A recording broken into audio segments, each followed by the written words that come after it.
So let me just start just for Sharon, you and Phil, if you can just start a little bit just from your lenses. So what resonated for you from the story at Long Beach? Were there any parts, I certainly know that as President Oakley was talking, there were some pieces that I was like, okay, that sounds like our community. What resonated? Yeah, so I was thinking of, did you sense that passion? Yes. And it takes a different type of thinking and different methodology, not doing the same thing, being innovative, being creative. There's a sense of urgency, and that really stood out.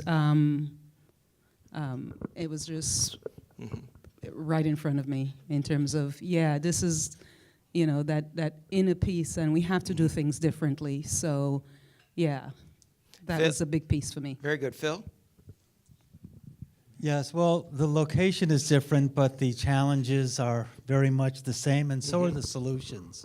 I think at Harper, what we've really found were really the three things that you touched on, which were if you hope to get kids to college, you have to start early, and the college has to take responsibility for doing that. I think the second thing is there has to be collaborations. Colleges cannot do it alone. And the most successful programs are ones that have a true collaboration and partnerships between the college, high schools, middle schools, and businesses. And I heard that loud and clear in Long Beach. And I think the third thing that I heard loud and clear, which we've also been working on at Harper, is that we have to move past the traditional placement tests that are such a barrier for so many of our students, and find alternative ways to get them through and into those gateway courses. So you're right on the money with everything that you said. So thank you. So there are certainly some themes, President Oakley, that I found about your comment, but certainly the one that Phil's talking about now is sort of this group coming together. Can I ask, how did that process happen for you in your community? How did you get people at the table? So that's it's a great question. It's a question we get a lot because that's really the hardest thing to do, is just to get people at the table and to set the egos aside. It happened in the mid-1990s when McDonnell Douglas began pulling out of Long Beach, when the U.S. Navy, the naval station was realigned and left Long Beach, and it really caused the entire economy to turn upside down. And at the time, the mayor and several city leaders and the educational leaders decided it was time for everyone to get together to the table. So it was the economy that forced that, and since then, it's just continued, because once we came to the table, once we understood the benefits of working together, that's just continued to lead us in that direction and helped us continue pushing this forward and growing the college promise over the years. Very good. Now, Sharon, I happen to have bumped into your teams on several occasions. In fact, whether I'm out of state at the Jobs for the Future conference, what I am always impressed with, even tonight, is how many people on your team from throughout the community. And in fact, I think they're all almost at a table. Maybe we can have them stand so you can see this diverse group that you have with you, Right. all of Peoria So we people. have our president, You can stand. the EDC, Economic Development Council. We have my PR person, a representative, Representative Jahan Gordon Booth. Sam, actually, I'm counting Sam Nelson from ISAC as part of our team. I'm counting CSI, that whole team, Susan, Roxanne, Bethany, Sandy, and of course, our president, our local president from Illinois Central College. All right. Bruce Buddy, and his interim provost, Dr. Margaret Swanson. We have an MOU with them. We're doing a lot of things that you've mentioned. So yeah, we have the alignment piece. We believe in collective impact, and that's a piece that we're working on in terms of a common agenda, communication, matrix, all of those things. So what I find fascinating, and certainly something that as a school leader and something that I engaged in and that I found unique, but I was impressed to see that was part of your team, and I believe your initiative's called Peoria Pathways to Prosperity, was that certainly one of the first phone calls I made when I became a local principal was to the Economic Development Office. Right. And I don't know that that's the first thing most high school principals or school superintendents think of, but that was one of my first phone calls. And I'm curious, how did you bring your team together? Why is it that, and they just hang out together. They're like committed. It is one mission. It's so impressive. Yes, and so it's very exciting to see as an outsider. Yeah, so Jen Daly's here, and she runs EDC, and Brent Baker actually is here, and he's the coordinator of Peoria Pathways Prosperity, and actually that position is being paid as a result of a union, EFT. So you can see the collaboration. But actually, when I first got to Peoria, you said I was in Danville for 2 years, and I started in July, and my job was to sort of put some closure in the strategic plan, and we did not outsource that work. We really utilized the entire community, and there were 5 major pillars, and one had to do with curriculum, and under that it had to do with the engagement and relevant experiences for kids. And so that is I came in and businesses were ready. They're like, we love the internship ideas, we love the apprenticeship ideas, we love the dual credit, we love the career technical education piece. EDC, they were on board. The Chamber of Commerce, our mayor pushed that agenda also. And I said, guess what? We're all on the same page. And right now we have, 200 business people and governmental representing a variety of, and they are behind us. When is it? In a couple of weeks, we're going to have a training with Alignment USA around Alignment Peoria, which we're working with Rockford Alignment. So it's beautiful, and the entire, and actually the community paid for that contract. But there's so much energy and so much synergy around working together around that idea. So it certainly looks like one of the key pieces that I've seen is certainly the creation of sort of a backbone organization that transcends all the different agencies and institutions to sort of bring them together. I just wanted to talk to Terri over there at you're sort of the state university representative. I can tell you on more than one occasion, I'm curious, how did the state university respond to the promise, and how did you sell it? How did you talk to faculty about it? What's the incentive? What's in it for them? Well, in many ways, in many ways, it really began in our College of Education, and so, and the reason that took place is because at Cal State, when students were coming to our institution and they were ill-prepared and in need of remediation, we had 2 options. One option was to turn to K-12 and our community colleges and blame them. I've heard that. Right? What are you guys doing? And it's your fault. And that's why it takes our students, 6 to 10 years to get a degree. Or we could take a different tact. And the other tact was to look at ourselves. And that's the tact we chose to take. And so basically, Cal State Long Beach prepares 70% of teachers who teach in Long Beach Unified School District. So for us to complain that students were ill-prepared would really be to be complaining about our own teacher prep program.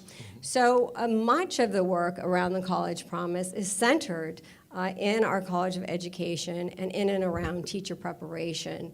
And through that partnership, where our teachers who teach the teachers and the teachers who teach in the urban setting getting together all the time and sharing notes has really led to some outstanding outcomes in terms of preparation of students who then wash up on our campus shore. And as you can see by the numbers, with 92,000 applications, we had actually 6,000 of those applications had 4.0 GPAs and higher. So to your point of a sense of urgency, we do view that as an urgent situation that we get in and make sure teachers are prepared. And we own it, we're accountable for it, and it leads to better outcomes for students. All right, very good. And I was just passing out, I encourage you, I think there's cards at the table, I believe. If you have a question you want to ask, feel free, and there's individuals, Teresa and individuals from Advance will walk around and collect your questions, and I'll try to incorporate them. Thank you very much, Terri. So Phil, she mentioned this whole transition and the remediation. I know Harper's done a lot of work, and you've had a lot of success. I know some of your numbers. Tell us about what the success has been in Harper with reducing the number of students going into remediation courses directly out of the high school. Well, just jumping on what Long Beach did as well. When our president came to Harper College, he told us his first three calls were to his high school superintendents. And I know the superintendents told me they were really surprised to get that phone call because it's the first time that they had heard directly from our president in a number of years. So that day really started the collaboration. I frankly would have liked for him to at least make a call to his media and government affairs guy at some point, but he eventually got to that. So with that collaboration, I think it really began not only on the administrative level, but faculty to faculty. So we recruited a lot of our faculty leaders. They got together with their counterparts in the high school. They worked on a common syllabus. They worked on a common final test so that their algebra, intermediate algebra, lined up with our algebra courses. Their final was our final for Math 80, which is needed to go into our gateway class. So I think what's happened is that there's really true collaboration and a seamless pathway in math. And now we're doing the same thing in English, and we're seeing tremendous results. But I think, as Laz correctly pointed out, it's breaking down the silos and barriers and talking to each other, real collaboration and listening to each other. Because, you know, as you both said, when we had very high remedial rates, it was really pointing the fingers. Right. Now there's real dialogue, and I think that's made the biggest difference. And I know you've had, if I'm not mistaken, almost a 30% increase in the number of students that are that are coming in college ready in math, and it's almost 90% in English that are college ready. That's coming correct. in, and just under 80%, 76% or so in math. So it's certainly a big success. Here's a question certainly that I had, President Oakley, for you. We're curious: was there state legislation required to make any of these things happen? What was the state's role? And I won't pick on her, but Secretary Purvis is here in the audience with our state. So if we could let us know, what is it that we need to do as a state in order to support this work? So there are several answers to that question, but generally speaking, what the state did was allow Long Beach to experiment. And so there were a couple of enabling pieces of legislation that we worked with our local legislators to pass. It's actually called the College Promise Act, that allowed Long Beach to waive some state code requirements to do some of this work. We began doing it anyway. We just finally had enough data to go to the legislature and say, hey, you know, if we can do things a little bit different, if you can, for example, in California, there had been a restriction on the number of students who can take concurrent enrollment in high school, or dual enrollment, I don't know what you call it here in Illinois. It was capped at 5% of the total high school population of any district. And there were reasons that was capped, because misuse of the opportunity. You know, usually those misuses happen in our athletic departments. But that's a whole nother different story. But nonetheless, we had to go to the legislature to allow us to open that up, to have unlimited concurrent enrollment, and to allow us to register high school students while still in high school with priority. This was important during the recession because we had wait lists of over 7,000 for gateway courses at Long Beach City College. So we did have to go to the legislature. We fortunately spent a lot of time with our legislature. At the time, President Pro Tem Darrell Steinberg brought a retreat, a bipartisan retreat, first time that the Senate has ever done this, brought the entire delegation of senators to Long Beach and spent a 2-day retreat there to learn about the College Promise. So that gave us a chance to interact directly and help them understand what can be done to help more communities have the same kind of experience. And since then, several pieces of legislation have been authored and passed since then. Thank you.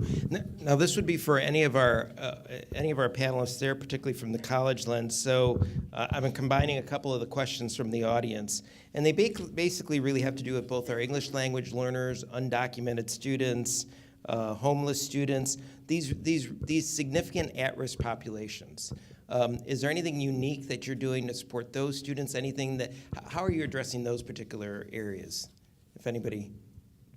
Well, as Laz mentioned, we've had a significant bump in the number of students who can bypass remedial classes and get right into those gateway classes. The biggest bump comes from our most at-risk populations. And I think as you mentioned before, in Long Beach, getting past those standardized tests, developing alternative methods, whether it's through high school, through using the ALEX placement tests, which we have found very successful, whether it's making sure that you test those students in the junior year. And in our case, we do compass testing for every single high school junior, which really took a lot of lobbying on the part of Harper and the high schools to make that happen. And after they get those tests, it's a lot easier to convince high school juniors to take that fourth year of math, where they might not have done that before, when they realize that they're not going to get into college with that math score. So I think with special populations, those alternative methods of bypassing the standardized placement tests, moving them past the remediation and into those gateway courses as quickly as possible, that's been critical for us to finally make some progress with our special populations. Go ahead, Terri. Great, thank you.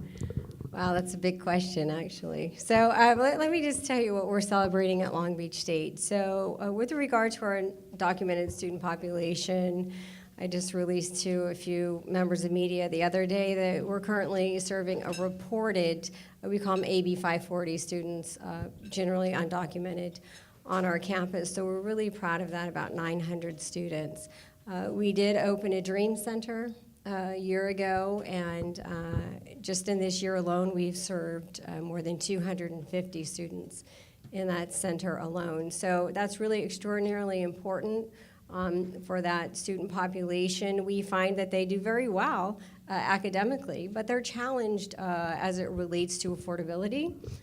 Even though our tuition can be lower than other states in the country, certainly housing, textbooks, and all of that combined makes affording college very challenging. And then when you add to that their ineligibility for federal financial aid, but then eligibility for much of our state aid, it's a very complicated and confusing process for them to get financial aid. So we work very hard with our undocumented student population.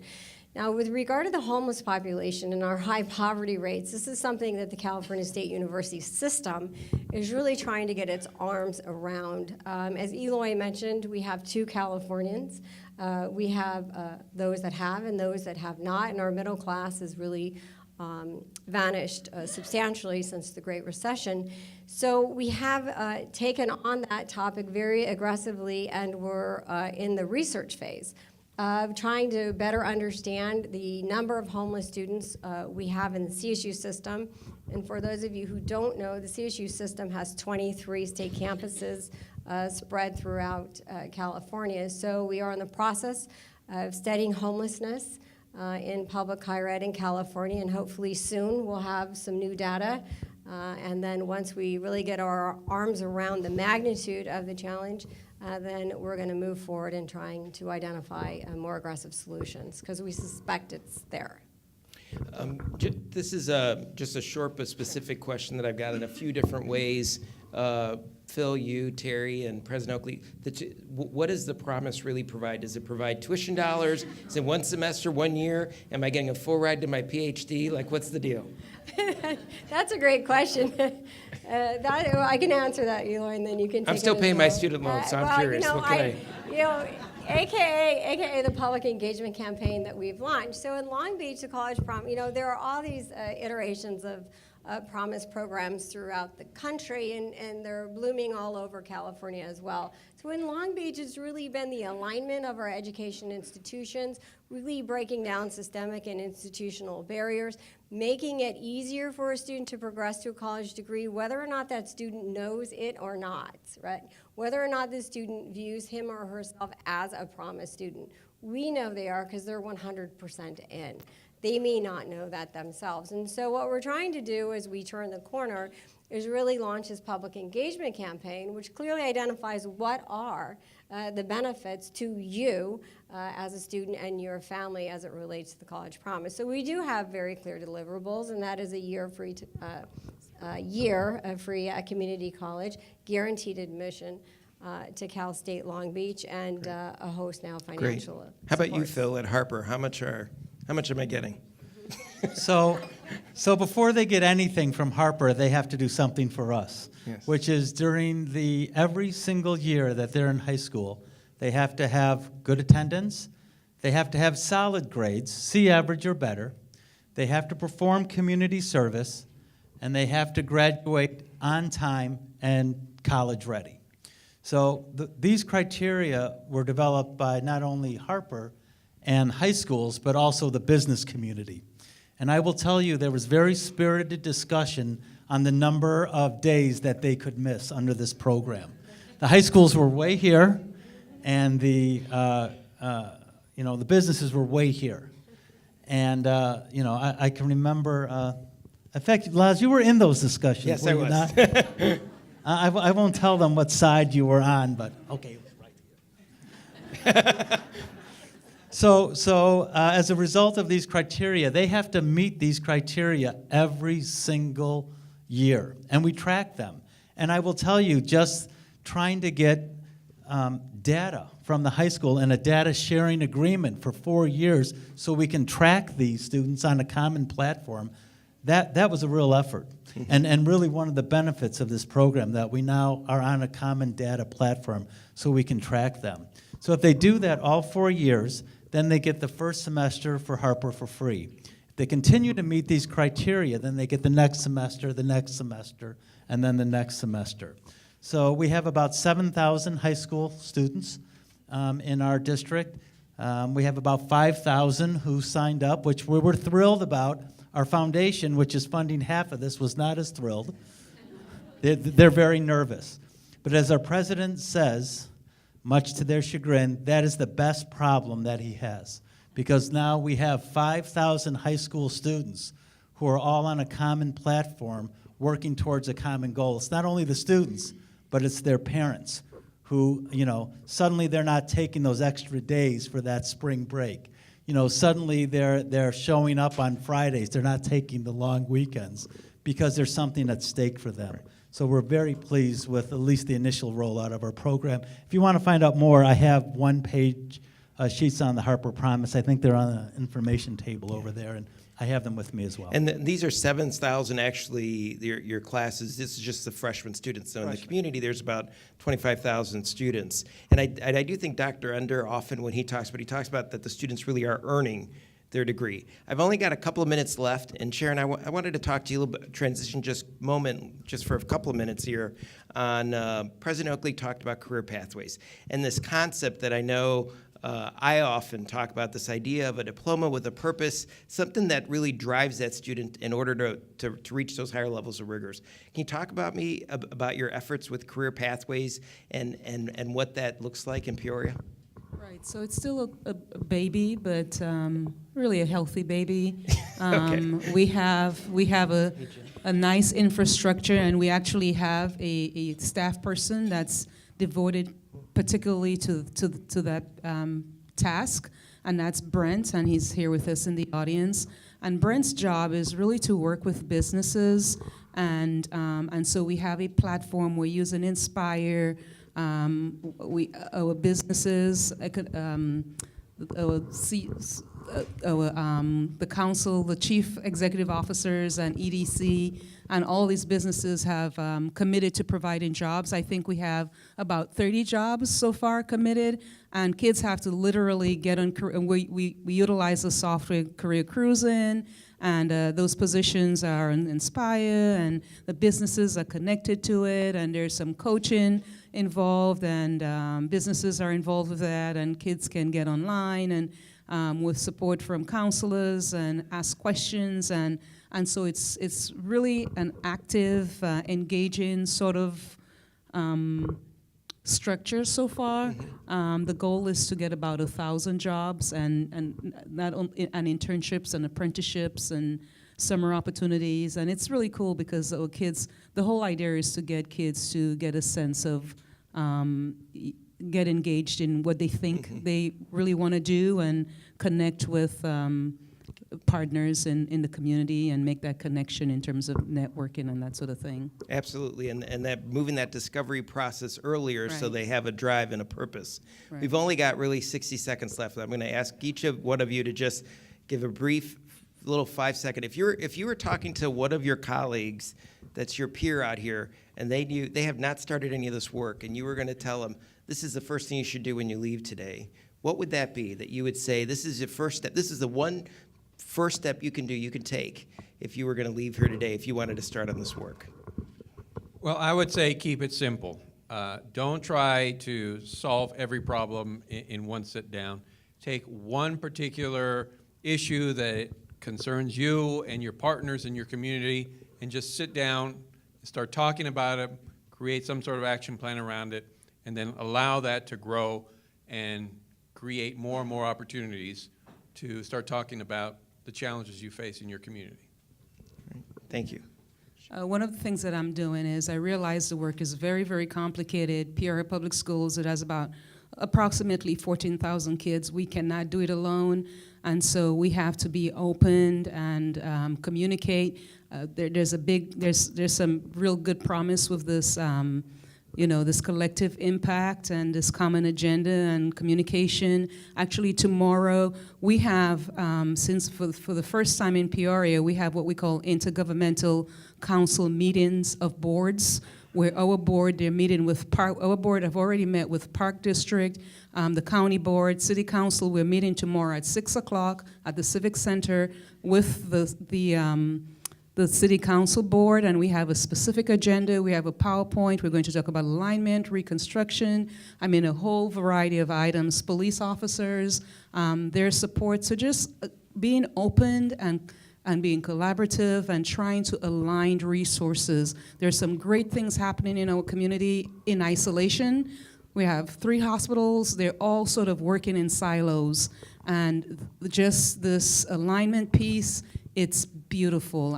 Hopefully I can get $1 million to fund our Office of Social Emotional. I've already put the letter out there. Spoken like a true and superintendent. People are, Close with the ask. They're Close looking with the at it. ask. So, yeah. Thank you Keep very talking much, and Sharon. asking. Phil, what would you tell your colleagues real quick? You got about 5 seconds. We're out of time. Very hard to follow that, but I would just challenge each and every one of you have a community college in your district. I would just challenge you to ask them, how are you communicating with your high schools? What's your remedial rate, and how are you working with your high schools to address that? Just that simple question can get a conversation started, and I think that's critical. Thank you, Terry. Great, I'll be quick. I feel like I'm speed dating here, but so I would say, look, share data. Share data is very important, and don't fear your bad data, and don't spin your way out of these things. And I'm a communicator, so I'm very effective at spinning, but don't do it in this instance. It's really good to own what's not working. And when you own what's not working, you can bring people together to solve that problem. You have to be brutally honest with yourselves. Don't fear it. Talk about it, share it, and solve it. Thank you so much, and thank you so much for our panel. Round of applause.